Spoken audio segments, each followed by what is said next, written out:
Hello everyone, today we will talk about how to fix or how to solve the problem of enable payment on Uber app. You will click on settings.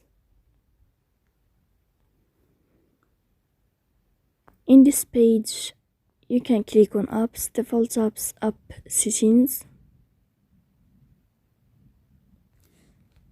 On above, you can search about Uber app and you will enter here. Then you can click on first stop and you can click OK. After that, you will enter to the window of storage. Here you can click on clear cache. Don't click clear data because that can delete your account. So please don't forget to support us by like and subscribe. See you next time in another video.